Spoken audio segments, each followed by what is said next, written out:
अभी हम reverse bias के बारे में देख रहे थे। तो देखिए थोड़ा सा हल्का सा देख लेते हैं रिवर्स बायस के बारे में जल्दी जल्दी, और इसके बाद हम बताएंगे रिवर्स ब्रेकडाउन क्या होती है। ठीक है, ये सब हमारे क्या है एग्जाम पर्पज से बहुत ही इंपॉर्टेंट है। तो अब हम देखेंगे थोड़ा देख लेते हैं कि रिवर्स बायस के बारे में थोड़ा सा जान लेते हैं। ठीक है, उसके बाद हम देखेंगे रिवर्स ब्रेकडाउन,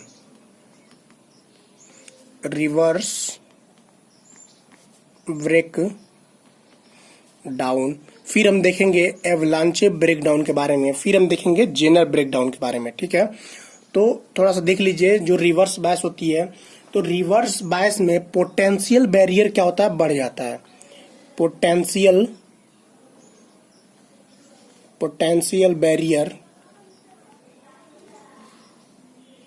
बैरियर बढ़ जाता है। देखिए थोड़ा ध्यान दे दीजिए, रिवर्स बायस में क्या होता है, पोटेंशियल बैरियर बढ़ जाता है तथा डिप्लेशन लेयर की जो चौड़ाई है, ये जो डिप्लेशन लेयर की चौड़ाई है ये भी क्या होती है, बढ़ जाती है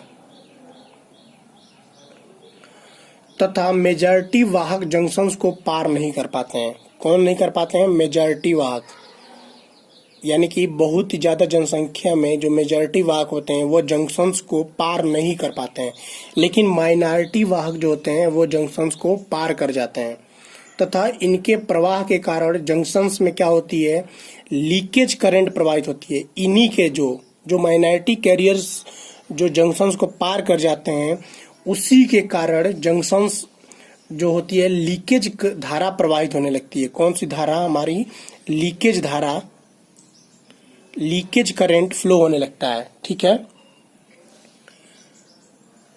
जिसका मान माइक्रो एम्पियर में होता है। किस में होता है, माइक्रो एम्पियर में। ये चीज ध्यान दीजिएगा। तो हम reverse bias of PN junction देख रहे हैं। अब हम देखेंगे रिवर्स ब्रेकडाउन के बारे में कि रिवर्स ब्रेकडाउन क्या होता है। ये सब हमारे ईसीडी के टॉपिक हैं। ठीक है, ईसीडी यानी कि इलेक्ट्रॉनिक्स कंपोनेंट एंड डिवाइस के।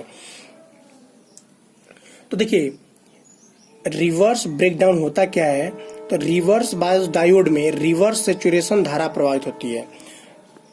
जो रिवर्स, मैंने अभी आपको रिवर्स बायस में बताया था कि उसमें क्या होती है, रिवर्स सैचुरेशन करंट प्रवाहित होती है।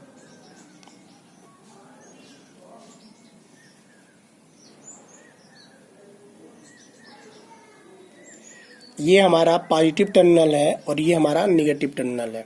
तो हम रिवर्स ब्रेकडाउन के बारे में देख रहे हैं। तो थोड़ा ध्यान दीजिए कि रिवर्स बायस डायोड में, जो रिवर्स बायस डायोड होती है उसमें रिवर्स सैचुरेशन यानी कि रिवर्स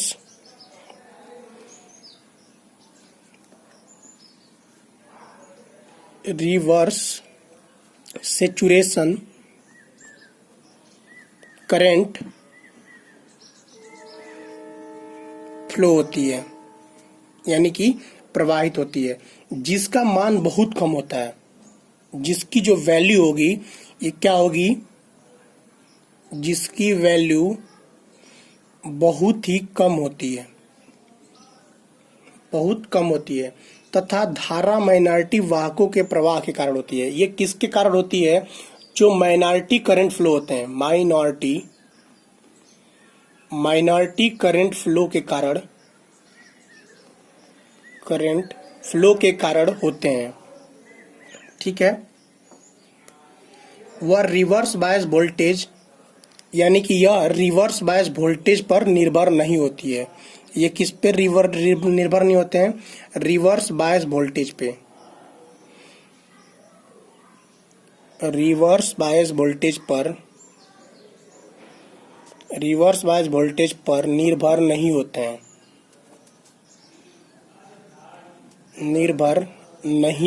हैं, ठीक है।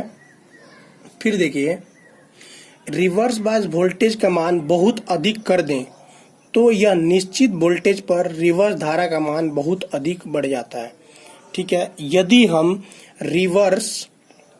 ध्यान से देखिए रिवर्स बायस वोल्टेज का मान अगर हम रिवर्स बायस वोल्टेज का मान बहुत अधिक कर दें तो निश्चित वोल्टेज पर, यानी कि एक निश्चित वोल्टेज पर रिवर्स धारा का मान भी, जो रिवर्स धारा होगी यानी कि जो रिवर्स करंट होगी, रिवर्स करंट का मान भी, रिवर्स करंट का मान भी क्या हो जाएगा, बढ़ जाएगा। तो देखिए, रिवर्स वोल्टेज के एक निश्चित मान पर धारा के तेजी से बढ़ जाने की प्रक्रिया को ब्रेक डाउन यानी कि भंजन कहते हैं। ध्यान दीजिए कि हम रिवर्स ब्रेक डाउन किसे कहते हैं। तो रिवर्स वोल्टेज के एक निश्चित मान पर धारा के तेजी से बढ़ने पे, यानी कि रिवर्स बायस वोल्टेज के एक मान पर धारा के यानी कि करंट के तेजी से बढ़ने की प्रक्रिया को हम ब्रेक डाउन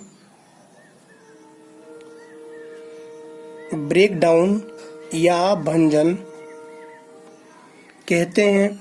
वह वोल्टेज जिस पर यह घटना होती है, जिस पर यह घटना होगी उसे हम ब्रेक डाउन वोल्टेज कहते हैं। उसको हम क्या कहते हैं, ब्रेक डाउन वोल्टेज। जिस वोल्टेज पर यह घटना होगी उससे हम क्या करेंगे, ब्रेक डाउन वोल्टेज कहते हैं। देखिए, इस वोल्टेज पर डायोड की क्रिस्टल संरचना भंग हो जाती है। क्या होती है, डायोड की क्रिस्टल संरचना, क्रिस्टल स्ट्रक्चर क्या होती है, भंग हो जाती है। ठीक है, और इसी स्थिति को आने नहीं देते। सामान्यतः इसी स्थिति को आने नहीं दिया जाता है। अब देखिए, उच्च वोल्टेज यानी कि एक्सेस रिवर्स वोल्टेज को हटाने पर क्रिस्टल, अगर एक्सेस यानी कि उच्च उत्क्रम वोल्टेज यानी कि रिवर्स वोल्टेज को हटाने पर क्रिस्टल जो स्ट्रक्चर होती है, क्रिस्टल स्ट्रक्चर पुनः सामान्य हो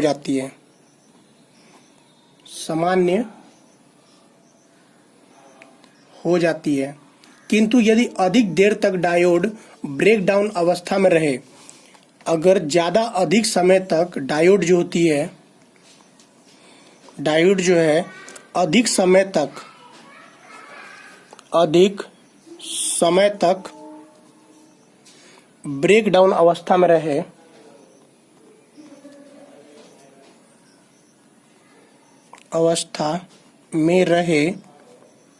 तो गर्म होने के कारण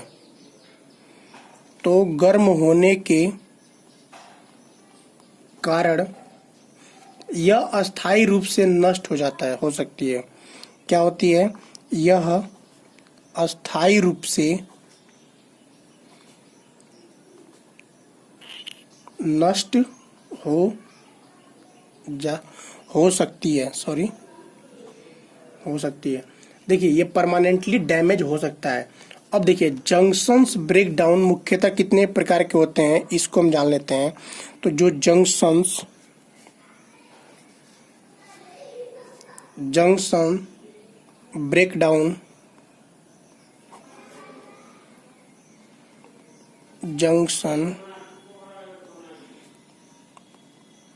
ब्रेकडाउन जो होते हैं,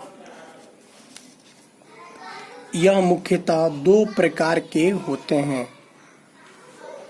पहला होता है हमारा एवलांच ब्रेकडाउन।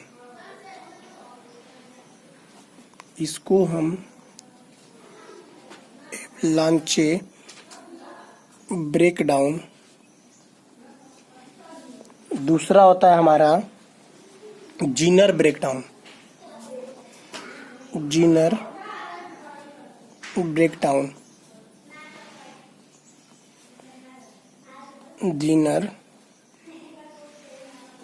ब्रेकडाउन। ठीक है, तो अब हम देखेंगे एवलांचे ब्रेकडाउन के बारे में।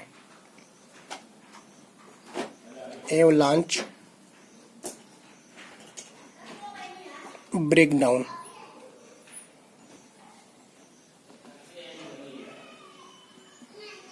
एवलांचे ब्रेकडाउन के बारे में। ठीक है,